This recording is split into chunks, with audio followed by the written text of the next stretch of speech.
Jonas, capítulo de número 1, versículo de número 13, vamos ler até o 16, amém?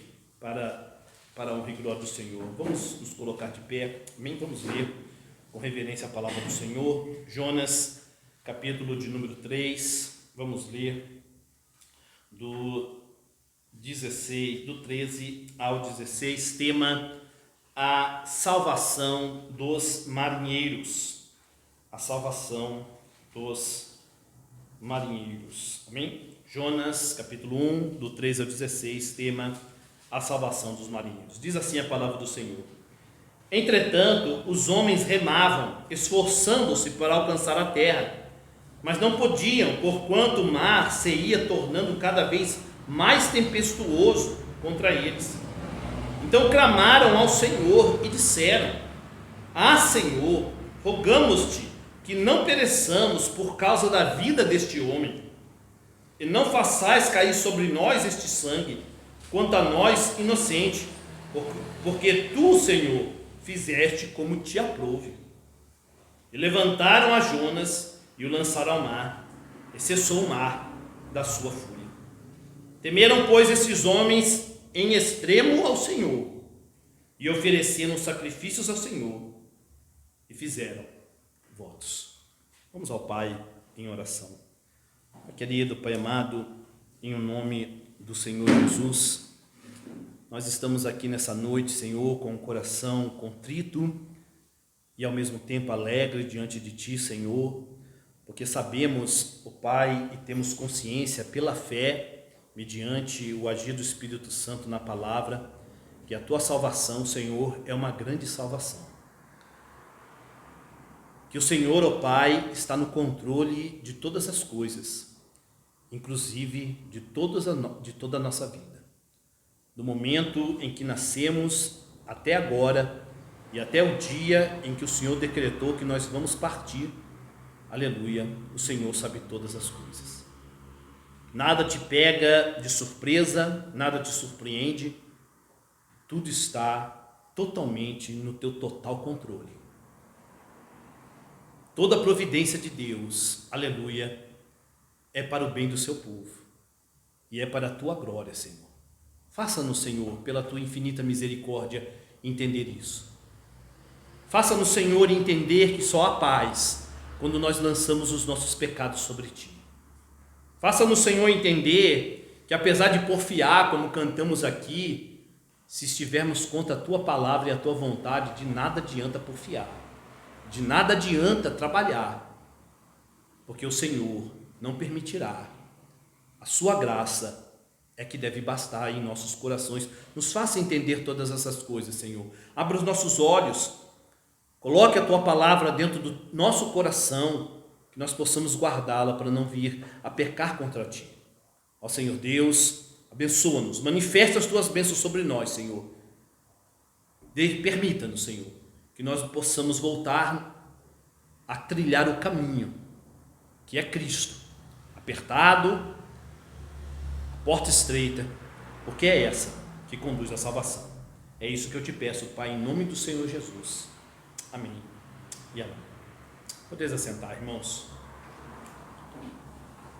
Irmãos, uma coisa é certa: tudo está no controle absoluto do Deus vivo, tudo, amém? E toda providência tem dois intentos, amém? Primeiro, toda providência de Deus tem o intento, ou é da vontade de Deus, que através delas Ele seja glorificado. Toda providência tem um intuito, e Deus se utiliza delas para que seu santo nome seja glorificado. E em segundo lugar, toda providência é colocada para abençoar o povo de Deus, amém? Ou seja, mesmo a maldade do coração do homem, porque nós estamos falando de um homem de Deus que estava pecando, no caso Jonas, amém? Mas mesmo na maldade do coração de Jonas, amém? Que fugiu da presença do Senhor, amém? Mesmo na maldade do coração do homem, mesmo essa maldade não está livre do controle e soberania de Deus. Por isso que Deus é sempre bom. Amém? O tempo todo. E tudo que Ele faz é sempre bom. Porque mesmo na maldade do homem, Deus intervém e faz aquilo. Glorificar a Ele e ser bênção para o seu povo. Por isso Deus é sempre bom. O profeta Jonas, de maneira pecaminosa, fugiu da face do Senhor. Amém? Fugiu da sua presença, pois ele não aceitou o seu ofício de profeta. Ele já era um profeta, nós estudamos nos primeiros versículos. Ele já tinha profetizado a Israel. Mas quando o Senhor falou para ele, lá nos primeiros versículos, veio a palavra do Senhor, logo no versículo de número 1, a Jonas, filho de Amitai, dizendo: dispõe-te, vai à grande cidade de Nínive e clama contra ela, porque a sua malícia chegou até mim. Jonas não quis, ele não quis mais ser profeta. Ele falou: não, eu desisto, amém? Não quero mais ser profeta, amém? Deus falou: vai lá e prega juízo para os ninivitas. E ele falou: não vou. Então ele pega e foge da presença do Senhor, amém? Ele fugiu do propósito de Deus. Qual era o propósito de Deus para Jonas? Na verdade, qual era o propósito de Deus para os ninivitas através de Jonas? É que através da pregação de juízo de Jonas, Deus iria o quê? Salvar os ninivitas.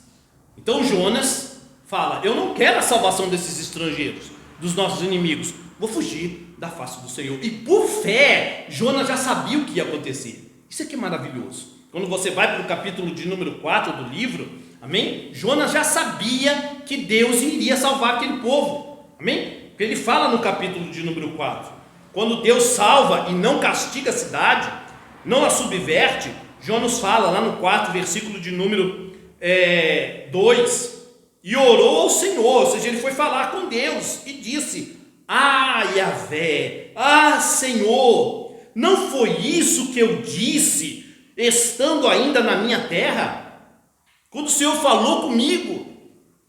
Por isso me adiantei fugindo para Tarsis, pois sabia que és Deus clemente e misericordioso, e tardio em irar-se, e grande benignidade, e que te arrependes do mal. Como Jonas não queria a salvação dos estrangeiros, dos inimigos da nação de Israel, quando Deus falou: prega juízo, por fé Jonas falou: Deus vai salvar eles. Isso é vergonha para nós, porque nós temos tudo, nós temos os profetas e nós não nos arrependemos, e Deus vai salvar uma nação ímpia. Isso vai ser vergonha para mim. Então ele foge, ele peca contra o Senhor e foge da presença do Senhor. Jonas não queria salvar os gentios ninivitas, inimigos da nação de Israel, mas Deus queria. Qual a vontade que irá prevalecer, irmãos? Se você já leu o livro de Jonas, você vai ver que a vontade que vai prevalecer é a vontade de Deus. Mas a beleza dessa história é que o propósito de Deus não era salvar apenas os ninivitas, amém? Isso é lindo. Quando a gente lê o livro de Jonas muito rápido, a gente não percebe a beleza da soberania de Deus. Mas o propósito de Deus não era apenas salvar os ninivitas, mas também os marinheiros e tripulantes do navio que Jonas pegou para Tarsis. Jonas tomou uma decisão: eu não vou obedecer a Deus. Mas Deus está no controle de tudo. E Deus não era só salvar os ninivitas. Através do mal de Jonas, vai salvar também os marinheiros. Veja, irmãos, que o Deus vivo nunca é pego de surpresa. Nunca. Pelas nossas decisões. Amém? Nunca. Isso é muito grande, a gente fica meio assim, né? Como? Eu tomei uma decisão, mas Deus nunca é pego de surpresa, Ele sabe de tudo. De tudo. Nunca será um plano B. O que aconteceu com Jonas não foi um plano B. Amém? Mas sim o plano eterno de Deus para Jonas e para cada um de nós. Não é isso que o salmista Davi fala? Salmo 139, verso 16. Nunca vai existir um plano B na sua vida, irmãos. Sempre será o plano eterno de Deus, tanto para Jonas como para todos nós aqui nessa noite e para toda a humanidade. Salmo 139, verso de número 16. Os teus olhos me viram, a substância ainda informe, lá no ventre da mãe de Davi, não tinha nem forma humana ainda, mas Deus já estava escrevendo. Ele diz assim: e no teu livro foram escritos todos os meus dias, todos eles, do começo ao fim. Amém? Cada um deles escrito e determinado, quando nenhum deles havia ainda. Somos culpados das nossas decisões. Quem está escrevendo esse salmo inspirado aqui, teve um momento na vida dele que se tornou um adúltero e assassino. Teve momentos na vida de Davi em que, por rebelião de contar censo, Deus castigou Israel com praga, por causa dos pecados de Davi. Tudo isso, e em nada, Deus foi pego de surpresa. O filho do adultério se tornou o quê? Salomão. Que tipificava quem? Veja, Deus está no controle de tudo. Nada surpreende a Deus, porque Ele escreveu toda a nossa história. Aleluia. Isso é tremendo. Isso é para deixar a gente com tremor e temor. Amém? Sim, Jonas percebe, ou em sua desobediência, ele, Jonas, será usado por Deus. Amém?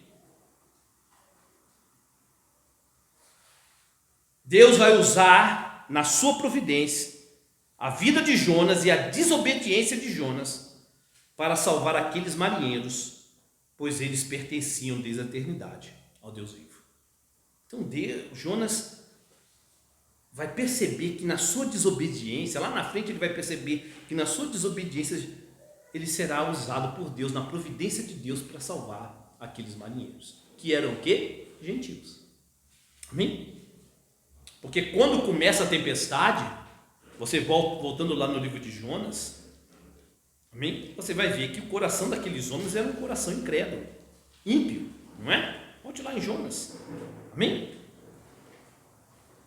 Porque lá no versículo de número 5 fala: então os marinheiros, cheios de medo, clamavam cada um ao seu Deus com letra minúscula. Cada um deles tinha um Deus diferente, que eles criou no coração deles. Eram ímpios, não conheciam o Deus de Jonas, mas Deus vai salvá-los.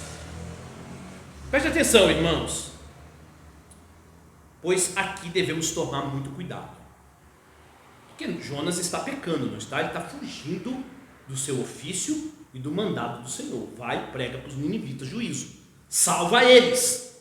Jonas não quis, mas no final das contas, tanto os ninivitas como os marinheiros e o próprio Jonas vai ser restaurado à presença de Deus, mesmo cheio de pecado, por graça, todos serão salvos. E aí você vai dizer assim: no final deu tudo certo.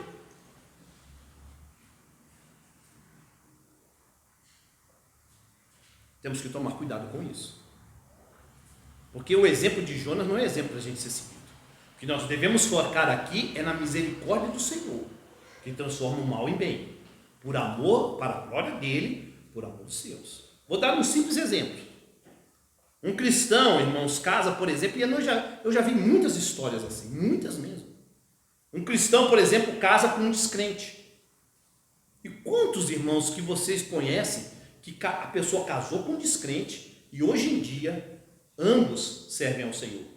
Tem muitos por aí, muitos. Amém? Você fala: olha aí, não é providência de Deus? Porque é certo um cristão casar com um ímpio? Biblicamente falando, não. Mas você vai ver muitos casais que começaram assim. A pessoa foi lá e casou com um ímpio, pecou, mas no final, nos dias de hoje, ambos estão na presença do Senhor. E aí você fala assim: olha que bênção, que maravilha. Então qual é o perigo, pastor? O perigo, irmãos, é usar da providência divina para precar contra o Senhor. Pecado sempre será pecado, independente da providência. Porque nós já vimos que Jonas, quando ele começou a fugir da presença do Senhor, tudo deu certo. Ele falou, vou fugir. Então ele começa a descer, ele vai para Tar, ele vai para Jope, ele encontra o navio, olha, encontrei um navio. Vai para onde? Para Tarso. Lado contrário, vou conseguir. Deus deixou, está lá o navio, ele tinha o dinheiro para pagar, pagou, foi dormir no porão, estava dormindo tranquilo, consegui. A providência. Deus falou, foge, Jonas, foge. Mas nunca deixou de ser pecado o que Jonas fez. Amém? Nunca deixou.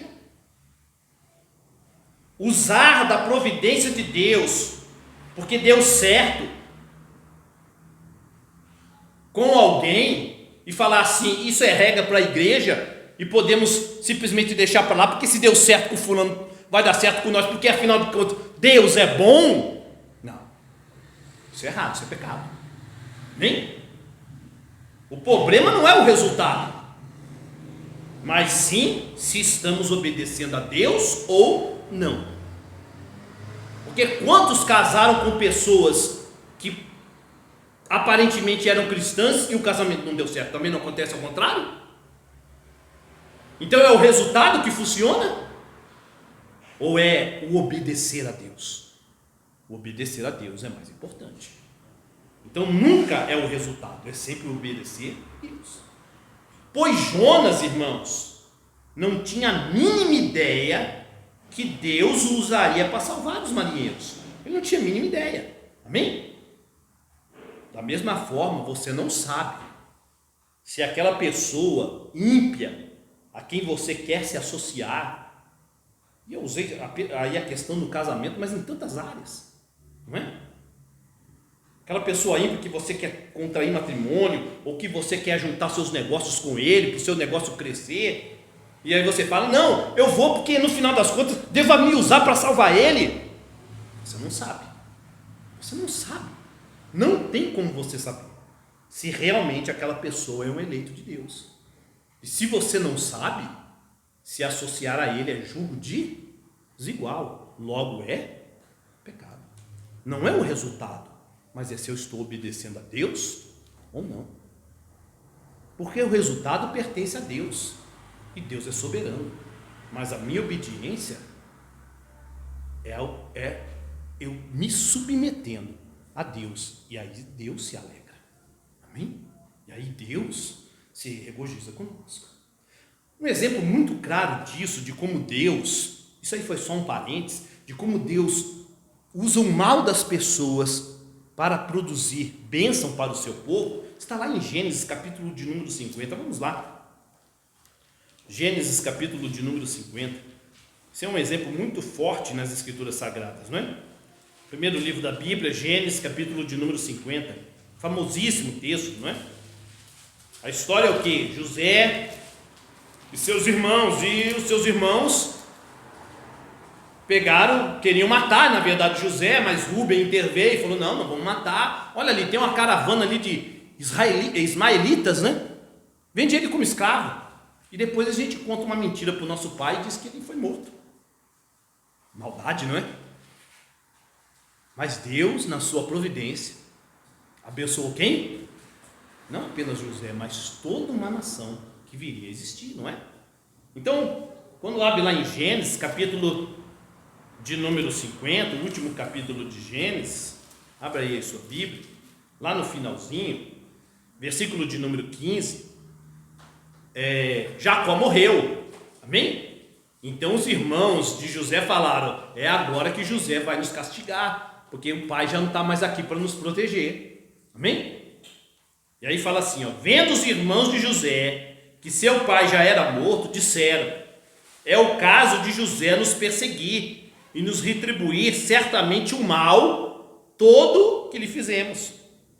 Portanto, mandaram dizer a José, teu pai ordenou antes da sua morte, dizendo, assim direis a José, perdoa, pois, a transgressão de teus irmãos e o seu pecado, porque te fizeram mal. Agora, pois, te rogamos que perdoes a transgressão dos servos do Deus de teu pai.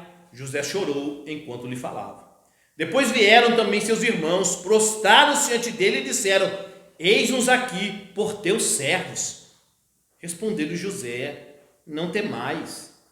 Acaso estou eu em lugar de Deus? Vós, na verdade, intentastes o mal contra mim, ou seja, vocês pecaram. Porém, Deus o tornou em bem, aleluia, para fazer como vedes agora, que se conserve muita gente em vida. Não temais, pois eu vos sustentarei a vós outros e a vossos filhos. Assim os consolou e lhes falou ao coração. Irmãos, alguém está te perseguindo? Alguém te prejudica? Não se ire, amém? Busque forças em Deus e perdoe, porque você já foi perdoado.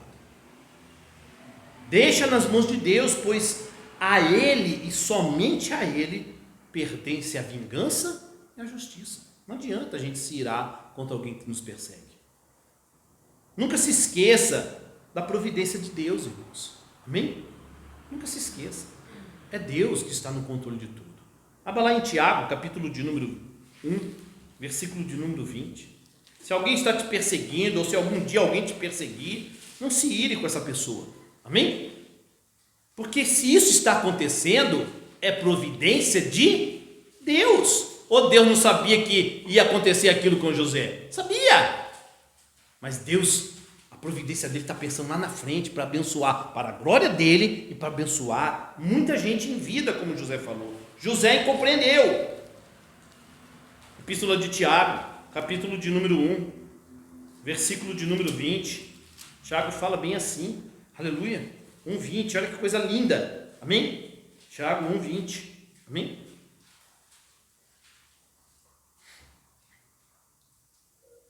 Porque a ira do homem não produz a justiça de Deus. Não adianta você ficar irado, amém? Você ficar irado com aquele que te persegue, com aquele que puxou teu tapete ou qualquer coisa desse tipo, não vai produzir a justiça de Deus, amém? Você estará pecando. Nunca se esqueça da providência de Deus, que permitiu que eu e que você fôssemos perseguidos e maltratados. Na verdade, irmão,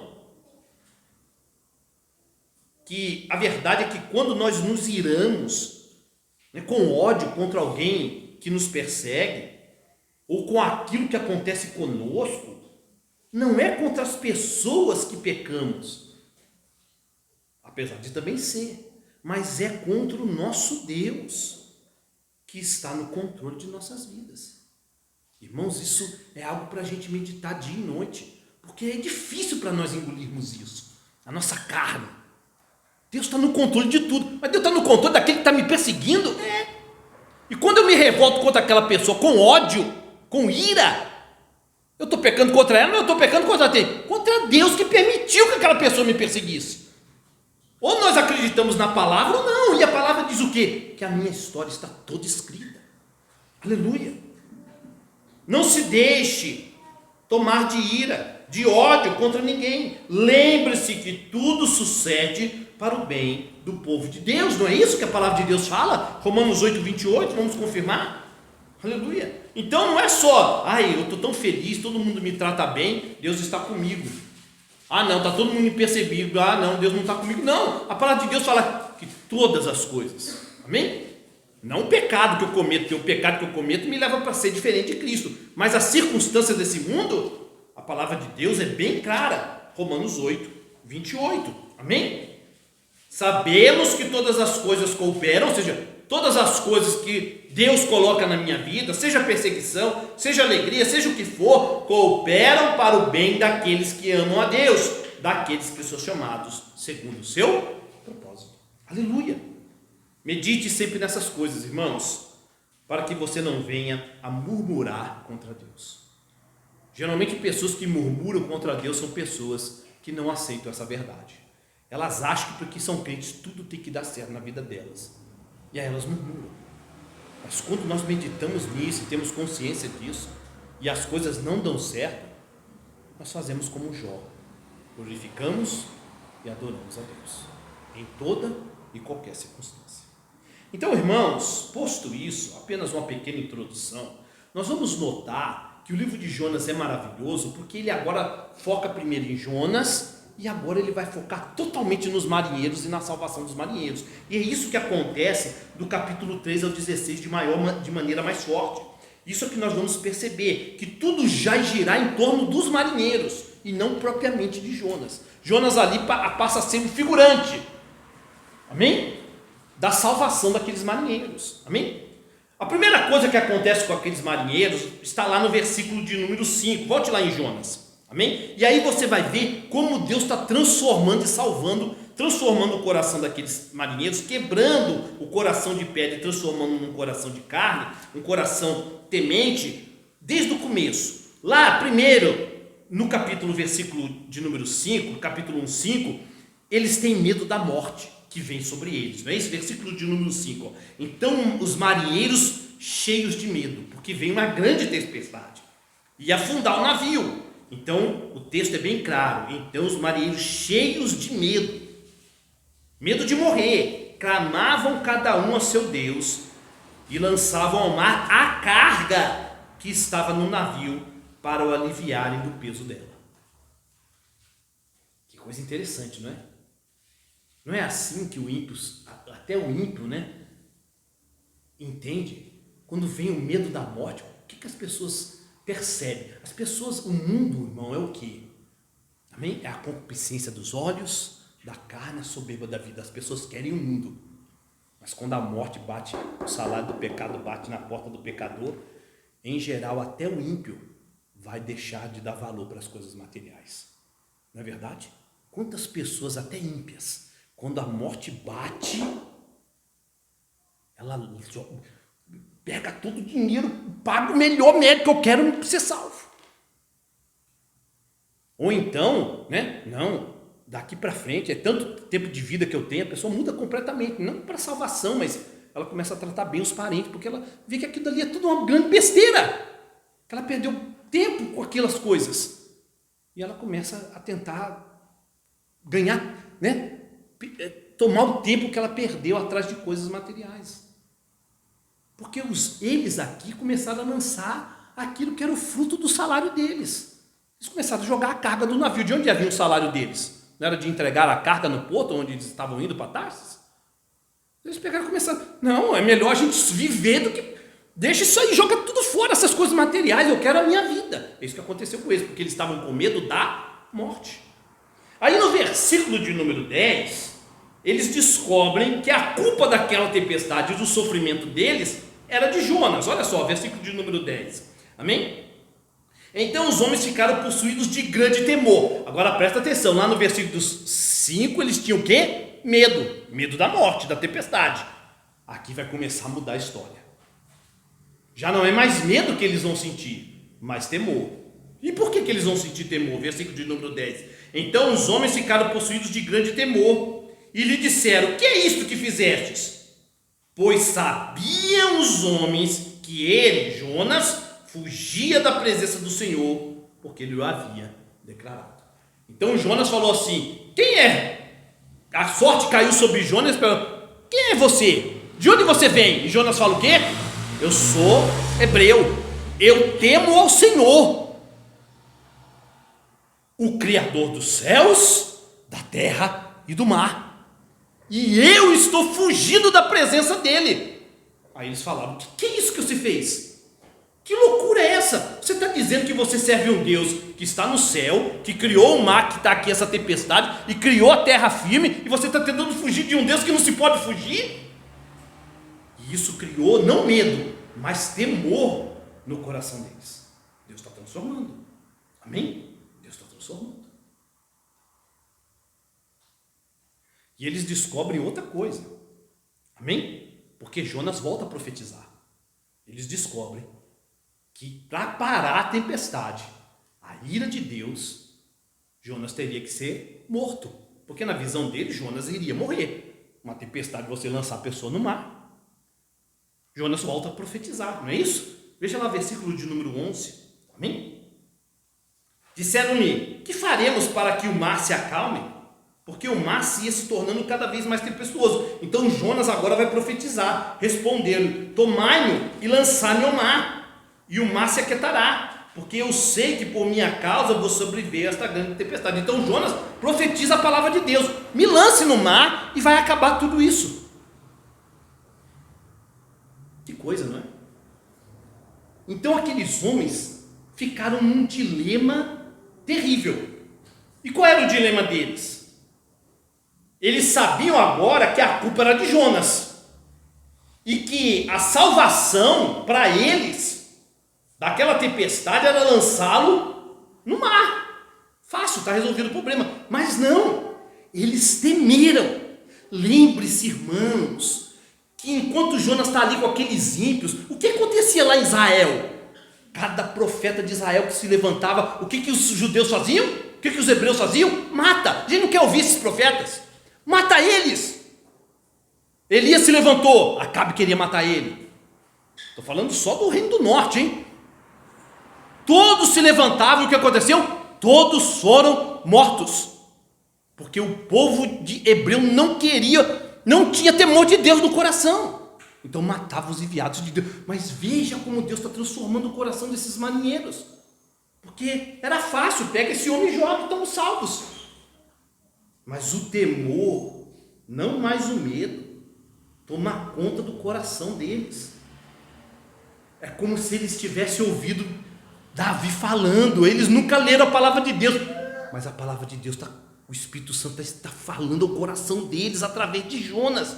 É como se eles estivessem ouvindo Davi falando sobre Saul: como eu tocarei no ungido do Senhor. Eles temeram: como que a gente vai tocar nesse homem? Ele é ungido de Deus, como é que a gente vai matar ele? Se o Deus criador de tudo veio até aqui buscando esse homem, profeta dele, como nós iremos matá-lo? Deus vai requerer o sangue desse seu profeta de nós. É isso que eles temeram. Era muito fácil, lança, mas eles pensaram assim: meu Deus, se a gente matar esse homem, Deus não está querendo buscar ele para pregar lá para esses tal de ninivitas? Se a gente matar ele, o que vai ser de nós? Para onde a gente vai fugir, se nem ele, que é profeta, consegue fugir desse Deus? Então eles temeram ao Deus, não mais a tempestade, não mais a morte, mas a Deus. Eles não queriam tocar no ungido do Senhor, como Davi não quis tocar em Saul, que também era profeta, não é? Irmãos, vocês conseguem perceber como o coração deles está sendo transformado? Amém? Como o medo da morte, eles lançaram toda a carga do navio, não é? Com medo da morte, eles não quiseram saber das coisas materiais, mas agora, temendo a Deus, não mais a morte. A questão deles não era mais a morte. Eles sabiam que a solução para a morte era Jonas, que tipificava a Cristo. Lança ele no mar e está resolvido. Mas eles temeram ao Deus, aleluia, de Jonas. Amém? E relutaram em lançar Jonas ao mar. E qual foi a solução então que eles resolveram fazer? Vamos trabalhar mais do que Deus. A gente consegue se salvar. É isso que eles vão fazer. Não é isso que está no versículo de número 13? Né? Eles vão, não, nós vamos trabalhar. Nós vamos conseguir. Deus vai ser bom para nós e nós vamos conseguir. Eles falam assim no 13. Entretanto, por isso que o 13 fala assim: Jonas fala, me lança no mar. E vai tudo. Mas eles não quiseram. Temendo a Deus, eles falaram: entretanto, os homens remavam, esforçando-se para alcançar a terra. Eles falaram: vamos trabalhar que a gente consegue. Calma aí, não lance ele não, espera um pouco, vamos remar. E eles iam: a gente vai conseguir, vamos trabalhar, vamos por esforço próprio, a gente vai se salvar. Deus é bom, Ele vai acabar nos salvando, Ele vai permitir que o nosso esforço alcance a salvação. Mas Deus não está deixando tudo acontecer na vida de Jonas, né? Pega o navio, Jonas, vai. Só que chega uma hora, irmãos, que Deus fala: não, acabou. A providência que iludia agora chegou ao fim. Porque diz o texto: mas não podiam se salvar por força própria, porquanto o mar se ia tornando cada vez mais tempestuoso contra eles. O livro de Jonas, irmãos, é maravilhoso, porque ele destrói totalmente a heresia do livre-arbítrio. Totalmente. Pois nem Jonas, nem aqueles marinheiros puderam contra a vontade soberana de Deus. Apesar de tentarem. Jonas tentou fugir, os marinheiros tentaram se salvar remando, mas a vontade de Deus é o quê? Jonas, você vai pregar para os ninivitas, eu vou salvar eles. Pronto, acabou. Marinheiros, vocês vão ter que lançar Jonas no mar. É a minha vontade, não é a de vocês. Acabou. Nós temos arbítrio, mas a vontade livre é apenas de, e ela vai se cumprir na minha e na sua vida. A rédea da história deles, a rédea da história de cada um de nós, irmãos, aqui nesta noite, está nas mãos daquele que é o Todo-Poderoso e faz tudo como Ele quer. Então o que basta a nós, pastor? Pedro dá a resposta. Abre lá, 1 de Pedro. Se a rédea, se o controle da minha vida está nas mãos dele, o que resta a mim? Pedro dá a resposta para nós. Pedro, capítulo de número 5. 1 de Pedro, né? Capítulo de número 5, versículo de número 5. Rogo-vos igualmente aos jovens, sede submissos aos que são mais velhos, outrossim o trato de uns com os outros, cingivos todos de humildade, porque Deus resiste ao quê? Aos soberbos, contudo aos humildes concede a sua graça. Aí no 6 fala bem assim: humilhai-vos, portanto, sob a poderosa. Se a rédea da sua história está nas mãos de Deus, eu devo me humilhar diante de quem? Da poderosa mão de Deus. Aleluia! De Deus, para que Ele em tempo oportuno vos exalte, lançando sobre Ele toda a vossa ansiedade. Então eu devo me humilhar diante do Senhor, diante da vontade dEle. Amém? É isso que eu devo fazer. Quando eu perceber, irmãos, que eu estou lutando contra Deus e contra a vontade dEle, eu devo me humilhar e falar: não, chega de lutar contra o Senhor. Chega de tentar pela minha força, não está dando certo. Então você se humilha, e Deus é que vai te exaltar. Aleluia. Quando Ele quiser. Preste atenção, irmãos. Você e eu devemos nos esforçar, sim. Cantamos o hino aqui, né? Devemos porfiar. Amém? Mas uma coisa é certa: o nosso esforço é vão, enquanto não lançarmos os nossos pecados para fora de nossas vidas. Porque Jonas estava pecando e os marinheiros também começaram a pecar, porque a vontade de Deus era: lança Jonas. E eles não quiseram, começaram a pecar também contra Deus, apesar de já estar com temor no coração. Não adianta, seu esforço, enquanto você não lançar o seu pecado fora, não vai adiantar. Esse é o ensinamento de Jonas: lança fora o seu pecado, começa a obedecer à vontade de Deus e Deus vai te abençoar. Porque se você tentar pecando, se esforçar, você pode se esforçar o quanto você quiser, no final você não vai conseguir o que você quer. Não adianta. É esse o ensinamento. Enquanto não estivermos e não seguirmos a palavra de Deus e temer,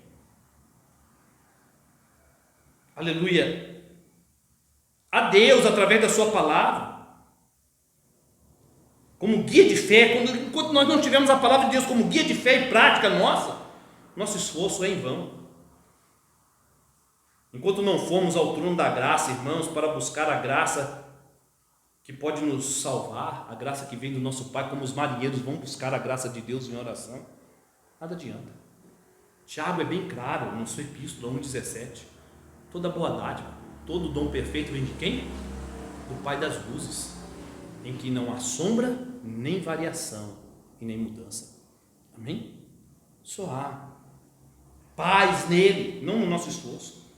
Então os marinheiros, com o coração totalmente transformados, irmãos, regenerados pelo Espírito Santo, abandonam os remos, obras, força, esforço próprio, esforço humano, e se rendem ao Senhor em oração.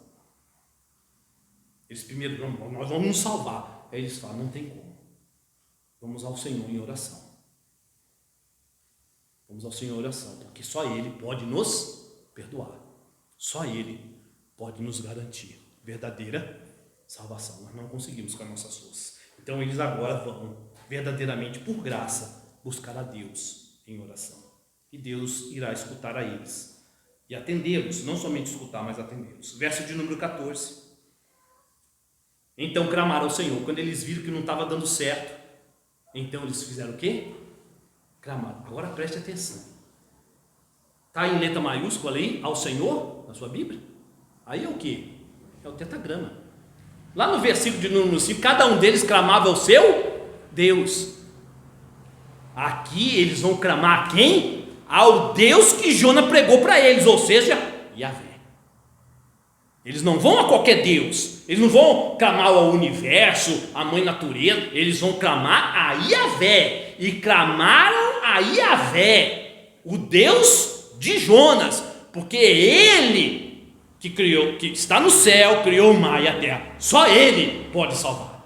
Isso aqui é lindo aqui, amém? Então clamaram a Yahvé e disseram: ah, Senhor, rogamos-te, olha que linda essa oração, irmãos, pela fé, que não pereçamos por causa da vida deste homem, e não faças cair sobre nós este sangue. Quanto a nós, inocente. Eles tiveram Jonas como uma pessoa inocente, amém? Porque tu, Senhor, fizeste como aprouve. Não tente se salvar com a sua força, irmãos, com as suas obras, com a sua justiça própria.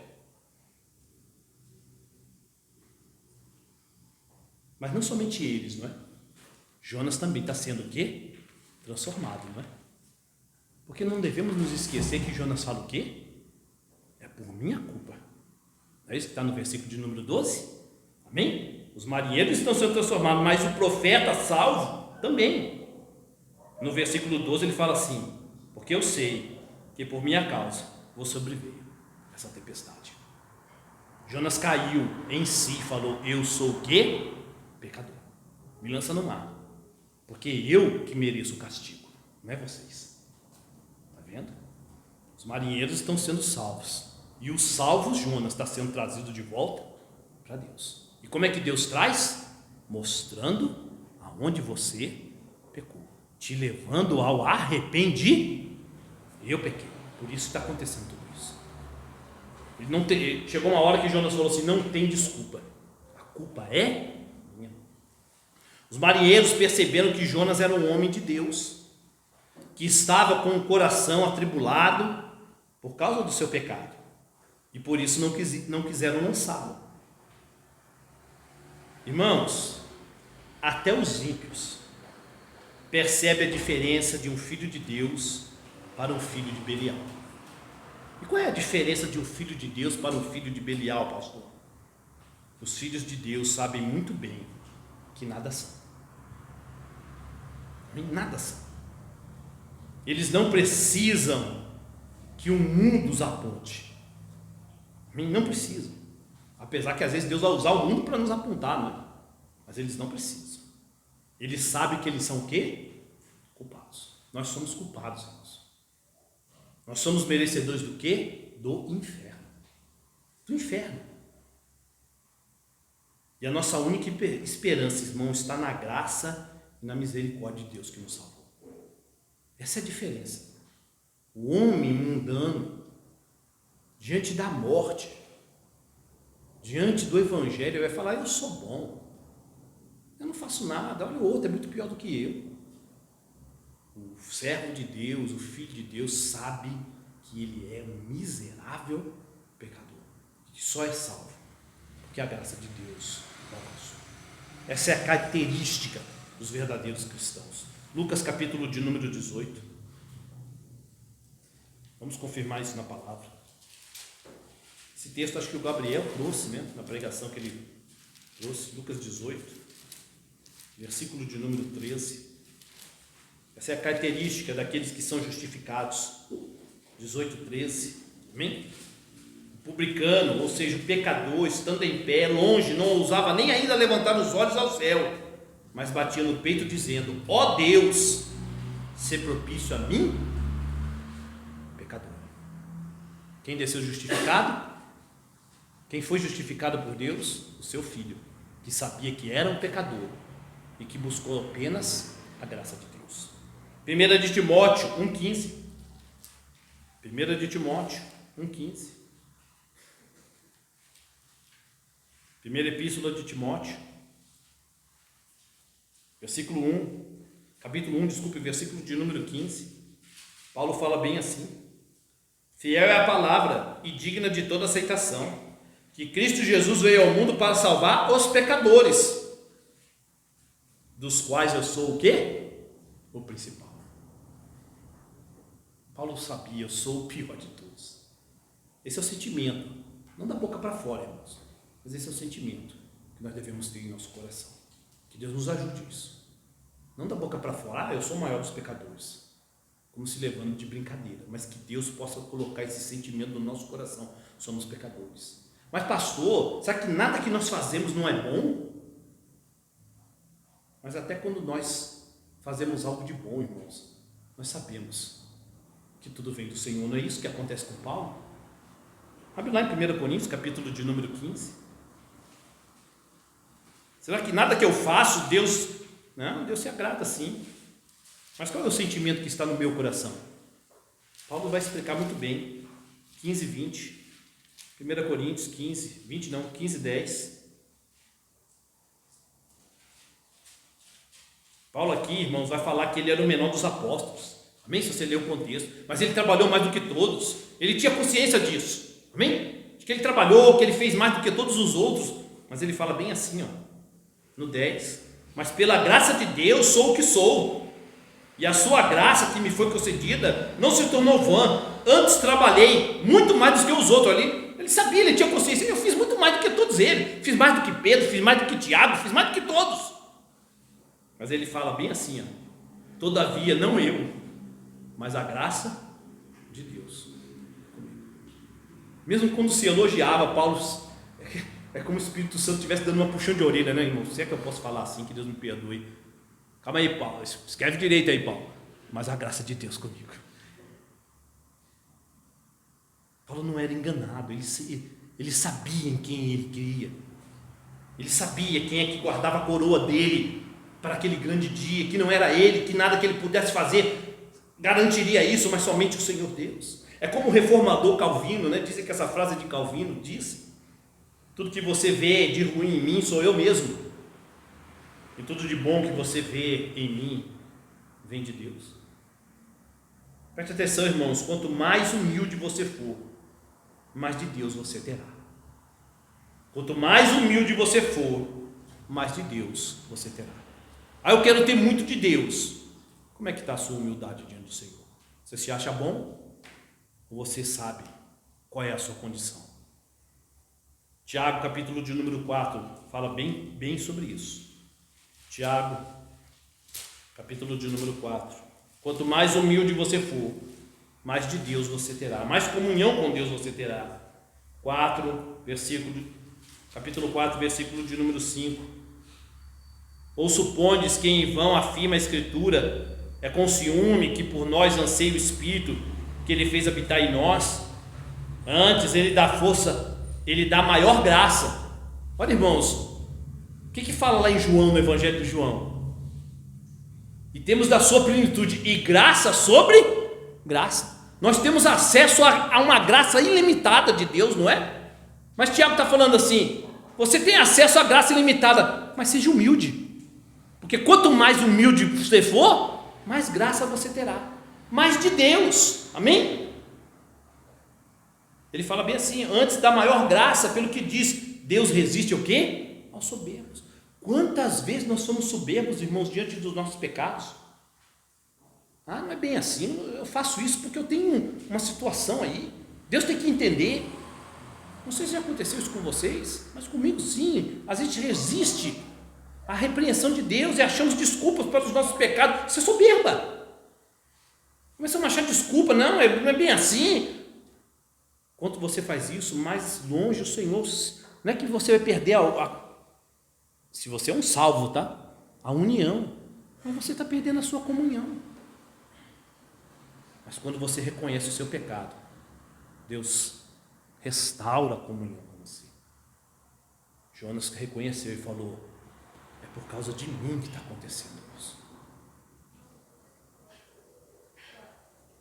Versículo de número 14, volte lá para Jonas.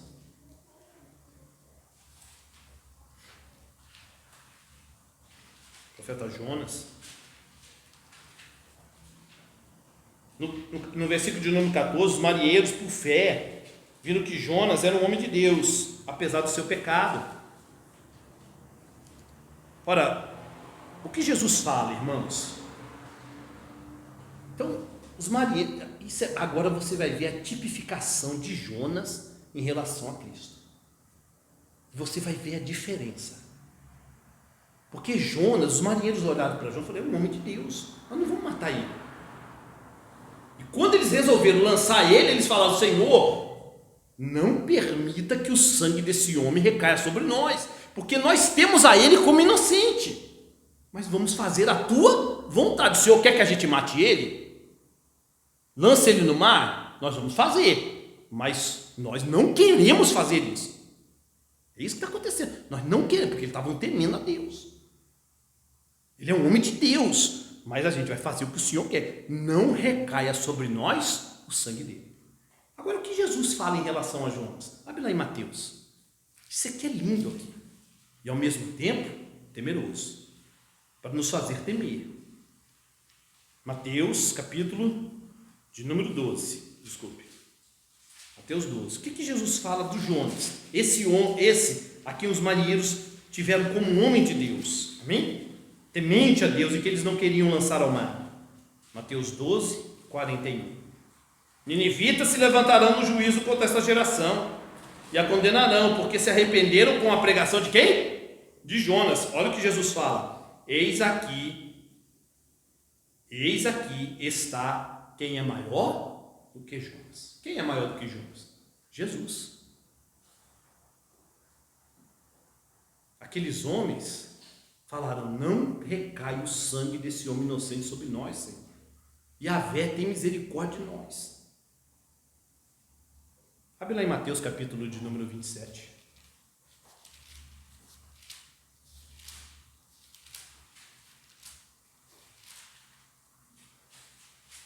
Versículo de número 24.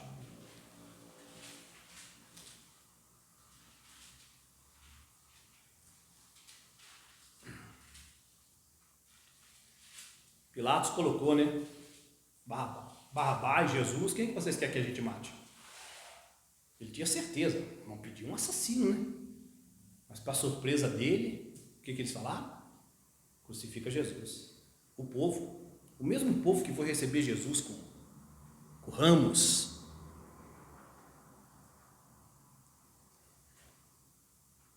a Deus nas maiores alturas, Adonai, Hosana. A maioria estava lá: crucifica. E aí Pilatos, que não era inocente, né? Pecador, vai de maneira maligna tentar se livrar da culpa. Amém? Não como os marinheiros, mas ele fala bem assim: vendo Pilatos que nada conseguia, antes pelo contrário aumentava o tumulto, mandando vir água, lavou as mãos perante o povo, dizendo: estou inocente do sangue desse justo, fique o caso convosco. E olha a atitude deles, totalmente diferente dos marinheiros. E o povo todo respondeu: caia sobre nós o seu sangue e sobre os nossos filhos. Quem é maior, Jonas ou Jesus? Jesus. Diante de Jonas, os marinheiros, por graça, temeram. Diante do Filho de Deus, esse povo aqui não temeu. Qual é o ensinamento para nós, irmãos? Preste atenção: o homem sem fé nunca verá beleza no Filho unigênito de Deus. Nunca. Nunca verá beleza em Jesus Cristo. Ele consegue ver até beleza na moralidade bíblica. Olha que bonito, os conceitos da moralidade bíblica. Mas sem a fé, dom de Deus, sem graça, Jesus para eles será apenas um homem digno de pena, nunca Senhor e Salvador. Quantos vocês já viram na sua vida que falaram assim: não, Jesus era um homem à frente do seu tempo, que pena que foi morto? Não pense que esse homem está elogiando Jesus, na verdade ele está o quê? Menosprezando. Ele está falando, é um coitado que morreu lá na cruz. Esse é o sentimento dos homens em relação a Jesus Cristo. Sem fé dom de Deus. Somente a fé dom de Deus pode enaltecer e glorificar a Cristo como ele deve ser glorificado, digno sobre todos os outros. Não é o que nós estamos aprendendo no livro de Hebreus? Jesus é digno mais do que os anjos, ele é mais digno que Moisés, ele é mais digno do que o sacerdote levítico, ele é mais digno do que todos os sacrifícios do Antigo Testamento. É isso, a carta dos Hebreus é isso, apontando para a dignidade de Cristo. Quem pode dignificar a Cristo e crer nele como Senhor e Salvador e ver, meu Deus, vão matar o meu Senhor, vão matar o meu Senhor. Aquele povo deveria ter falado, não mate o meu Senhor. Porque Paulo fala em Coríntios, se eles soubessem quem tinham matado e quem estavam matando, não teriam matado. Se eles tivessem a sabedoria de Deus, não teriam matado o Senhor da glória. Mas eles não tinham sabedoria de Deus, fé que vem de Deus. Por isso fala, pode matar, e o sangue dele recai sobre nós, nossos filhos. O versículo 14 ainda fala, e clamaram ao Senhor, não é? Lá em Jonas. Senhor, aí, né, como eu já falei, é Yahvé, né, tetragrama. E é por isso, irmãos, que nós podemos afirmar sem errar que aqueles homens foram salvos e se encontram agora no seio de Abraão, não tenha dúvida disso. Amém? Eles temeram a Yahvé, eles creram na pregação de Jonas. Amém? Pois eles por fé entenderam e creram que só há um único Deus, o Deus criador do céu, do mar e da terra, o Deus que Jonas pregou para eles. Amém? E Jonas, o profeta, é a tipificação de Jesus Cristo, pois quando o levantaram e o lançaram no mar, eles estavam lançando o quê? Os seus próprios pecados. Porque não é assim que o texto fala? Volte lá em Jonas. Quando os marinheiros levantaram a Jonas e o lançaram no mar, né? Versículo de número 15, né? Levantaram a Jonas e o lançaram ao mar, e cessou o mar a sua fúria. Jonas está tipificando quem? Cristo. Não é isso? Irmãos, preste atenção, uma coisa deve ser colocada aqui com muito temor da nossa parte. Os marinheiros foram usados por Deus para julgar e disciplinar quem? Jonas. Vê que Deus está no controle de tudo, está salvando, está disciplinando o seu profeta, está transformando o coração, usando seus filhos, estão entendendo? Jonas está pregando o evangelho para eles estão sendo convertidos pela pregação de Jonas, mas ao mesmo tempo eles vão ser usados por Deus para castigar a Jonas e disciplinar Jonas. Amém? Mas eles fizeram isso com temor no coração. Amém? Você conhece a verdade, irmão? Presta atenção no que eu vou falar. Você conhece a verdade? Conheço, pastor. Você tem sido usado por Deus para disciplinar os ímpios e orientar os seus irmãos na fé? Tem sido? Espero que sim. Porque Deus nos usa, não é? Como você tem feito isso? Esse é o ponto. Porque quando eu sou usado para disciplinar alguém e tenho prazer apenas na disciplina, sem amor no coração, alguma coisa está errada, né?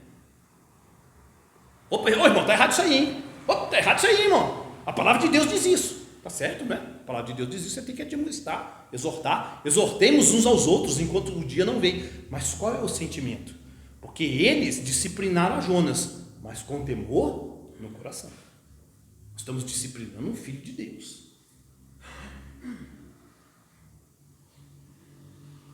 Porque Preste bem atenção, irmão. A questão é a seguinte: se eu estou sendo usado para disciplinar alguém, segundo a palavra de Deus, como é que fica a minha situação se eu disciplino o meu irmão segundo a palavra e eu caio no mesmo erro que ele está fazendo?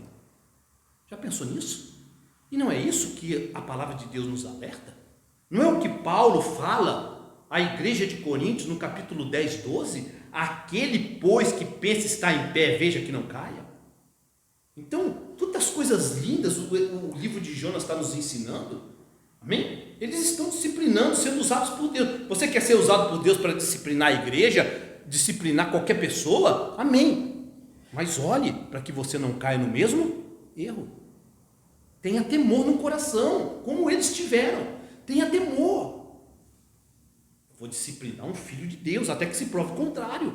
Eu estou tocando no ungido do Senhor. Não é nada de negócio de pastor não, tá, irmão? Pastor também tem que ser repreendido, amém? Se está errado, tem que ser repreendido. Tem esse negócio, não toque no ungido do pastor. Isso não é desculpa para a pessoa viver, pastor aí, viver em heresia. Estou dizendo que se você é usado para disciplinar alguém, faça isso com amor, porque você está tocando no ungido do Senhor até que se prove o contrário. E cuidado para que você não venha cair no mesmo erro no qual você está disciplinando. O texto diz ainda lá no versículo de número 14, no finalzinho, né? Fizeste como te aprouve, não é isso que está no 14 aí? Deus, você fez como te aprouve. Tudo que Deus faz é para a sua glória, como nós já dissemos, mesmo que isso seja doloroso para nós. Se por fé nós compreendemos isso, nós ficamos em paz.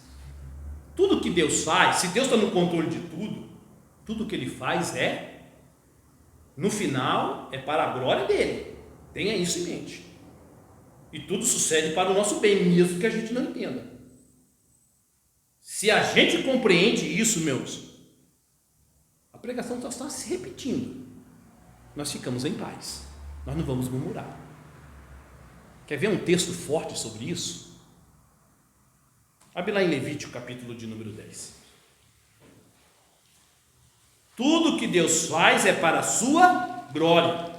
E se nós compreendermos isso, nós vamos ficar sempre em paz. É como Jesus falou: a minha paz vos dou, não vou lá dou, como o mundo dá.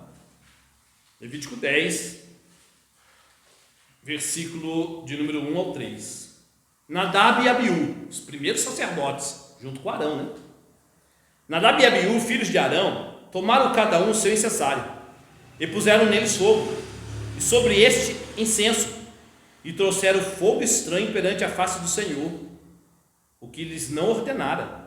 Então saiu fogo do diante do Senhor e os consumiu, e morreram perante o Senhor. Agora preste atenção no 3. Você acha que Arão não sentiu tristeza com a morte dos filhos dele? Será, irmão? Com certeza sentiu, não é? Com certeza. Qual é o pai que não vai sentir a morte do seu filho? Mas olha o que Moisés vai falar. E falou Moisés a Arão: isto é o que o Senhor disse: mostrarei a minha santidade naqueles que se chegarem a mim, e serei o quê? Glorificado diante de todo o povo. Eu não sei como que está nas suas Bíblias aí, a minha não é a melhor tradução, a minha vai estar assim: porém Arão se calou. Como é que está nas suas aí? É isso mesmo? Todas estão assim? Todas? Sabe qual é a melhor tradução aí? A tradução acho que é King James, é a melhor tradução que tem disso aqui. Vai falar assim: e Arão ficou em paz. Não é que ele se calou, ele ficou em paz. Não é que ele achou, não. Ele ficou triste, não é? Não era vontade dele perder os filhos, mas ele compreendeu com a palavra de Moisés: Deus está sendo glorificado, então ele teve paz. Ele teve paz consigo mesmo. Quando Jesus nos dá a paz, nós passamos por qualquer coisa, irmãos. A perda de um filho, passamos por qualquer coisa que o mundo não suporta. Se nós temos realmente a paz que excede todo entendimento, o amor que excede todo entendimento, em todas as circunstâncias nós temos paz. Se Deus está sendo glorificado, se Deus se alegra com sua vontade, mesmo que isso me traga tristeza, porque Arão com certeza ficou triste com a morte dos filhos, eu em paz devo ficar, pois Deus foi glorificado, e o que importa é Deus ser glorificado. É isso que importa. Você está aqui para quê, irmãos? Para ser bem sucedido? Para se dar bem? Para tudo dar certo na sua vida? Não, para que Deus seja glorificado, mesmo que isso te traga o quê? Tristeza, mesmo que você perca seu emprego, mesmo que você perca seu casamento, mesmo que você perca qualquer coisa, se Deus está, a nossa preocupação, Deus está sendo glorificado, é isso que importa. Versículo 15, 16, já estamos indo para o fim. Volte lá, Jonas.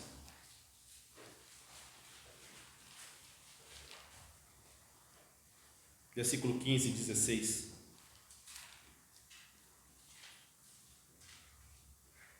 Olha que coisa linda, irmãos.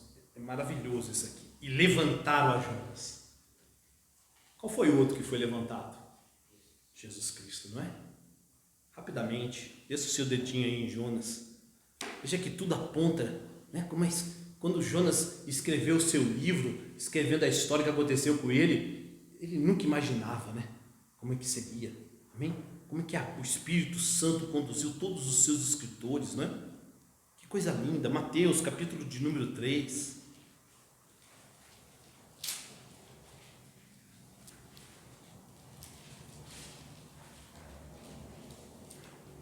Mateus não, João capítulo de número 3. Anotei errado aqui. João capítulo de número 3, versículo de número 14. E levantaram Jonas, e olha só o que Jesus fala: e do modo porque Moisés levantou a serpente no deserto, assim importa que o Filho do Homem seja o quê? Levantado. Aleluia. Jonas estava apontando para Cristo. Os marinheiros, quando levantaram Jonas para lançar no mar, estavam apontando para quem? Para Cristo, e estavam lançando seus pecados junto com Jonas. E não é isso que Jesus fala que acontece com todo aquele que olha para ele? E do modo como por Moisés levantou a serpente no deserto, assim importa que o Filho do Homem seja levantado, para todo que nele crê. Tem o quê? A vida eterna. Aleluia.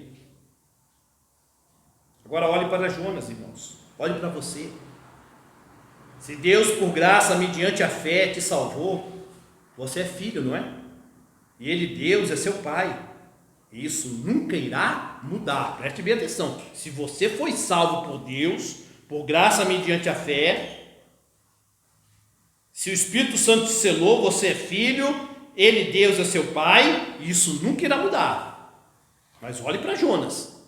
Jonas era um homem de Deus, mas Jonas pecou, fugiu da face do Senhor.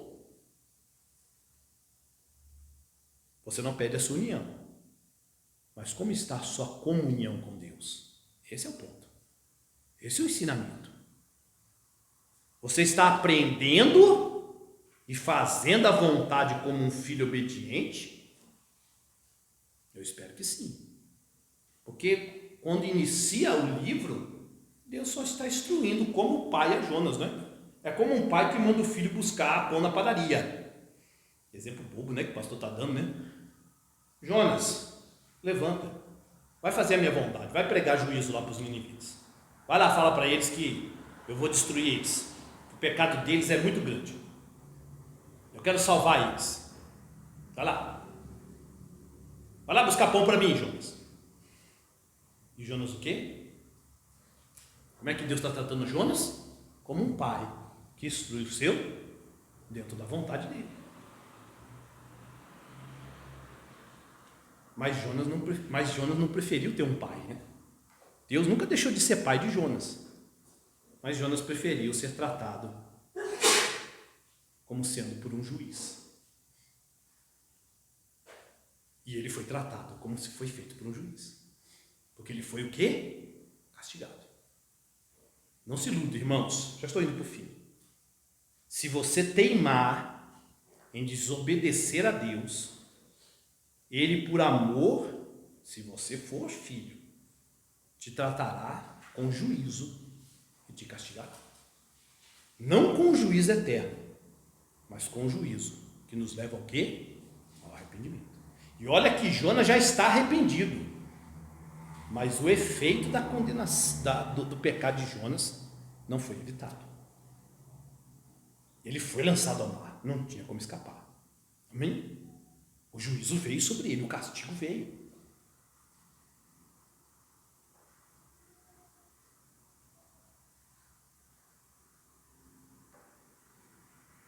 Irmãos, mas pior ainda, e eu espero que não esteja acontecendo isso com ninguém aqui, e se tiver, que Deus tenha misericórdia.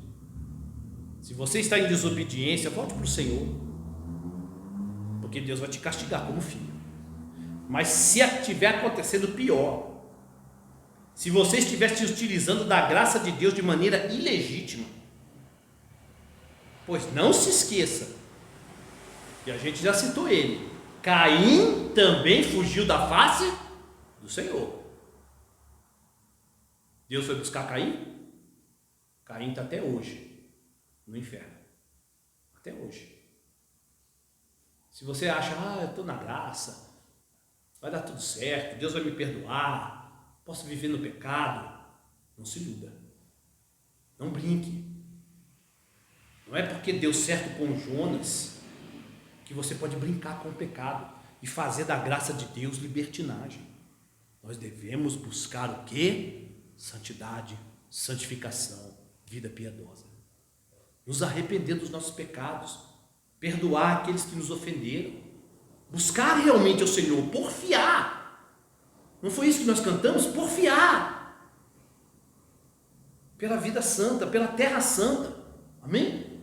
Lutar. Por quê? Porque como Caleb falou, vamos lutar, porque quem vai nos impedir de alcançar o Senhor? E não é Paulo que vem e fala, quem nos separará do amor de Deus? E faz uma lista imensa. Mas se nós brincamos com Deus, quem vai garantir que somos Jonas e não Caim? Que isso fique de alerta para mim, irmãos, principalmente para você, para todos nós, porque nós somos melhor do que ninguém. E eu termino com o versículo de número 16, já termino rapidamente, porque vai acontecer aquilo que deve acontecer com todos nós, aconteceu com aqueles marinheiros. Temeram, pois, eles, por quê? Porque quando eles lançaram Jonas ao mar, a ira de Deus cessou. Quando eu creio em Jesus Cristo, já não é mais a ira de Deus que está sobre mim, mas a sua paz. Amém? Então, está tipificando a Cristo, né? Eles lançaram Jonas e com Jonas lançaram os seus pecados. Então, eles agora estão justificados. A tempestade passou, a ira cessou. Vocês são meus agora. E o que acontece com eles agora que eles são do Senhor? É isso que o versículo 16 vai falar. Temeram, pois, esses homens em extremo ao Senhor e ofereceram o quê? Sacrifícios ao Senhor e fizeram votos. É inevitável, irmãos, o efeito da graça, da salvação verdadeira gera culto. Quem é salvo vai cultuar a Deus na Assembleia dos Santos, na sua vida particular. Quem é salvo, a salvação verdadeira gera serviço. Quem é salvo não fica na preguiça. Quem é salvo está no trabalho do Senhor, seja qual for.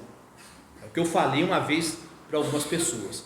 A maioria esmagadora dos membros da igreja visível, esquece a igreja visível, a maioria esmagadora dos verdadeiros cristãos não vai ter cargo eclesiástico. Não vai ter, não vai ser pastor, não vai ser diácono, não vai ser nada. Mas todos têm serviço, todos. Evangelizar, todos. Varrer a igreja, tudo. Quem é do Senhor, quem foi salvo, vai fazer. Vai louvar a Deus, não é? Vai se purificar. É isso. A verdadeira salvação gera culto, gera serviço, gera sacrifício gera gratidão a Deus na vida daquele que foi salvo. E eu encerro com Romanos 12, amém? Capítulo 12 de Romanos 1, 2. Rogo-vos, pois, irmãos, pelas misericórdias de Deus, porque Cristo já foi levantado, seus pecados já foram lançados no mais fundo do mar. Não há vários profetas que falam assim, né? Os nossos pecados foram lançados. Isso é a tipificação de Jonas, né? Nossos pecados estão nas profundezas do mar, porque Jonas foi até as profundezas, amém? Deus já não faz mais lembrança dos nossos pecados, amém? No sentido de que Ele já não nos castiga pelos nossos pecados, porque a justiça de Cristo já nos cobriu, se verdadeiramente cremos, aleluia. Então rogo-vos, pois, irmãos, porque vocês já são salvos, como aqueles marinheiros são. Rogo-vos, pois, irmãos, pelas misericórdias de Deus, que apresenteis o vosso corpo por sacrifício vivo, santo e agradável a Deus, que é o vosso culto racional. Coloque-se de pé, vamos orar, amém?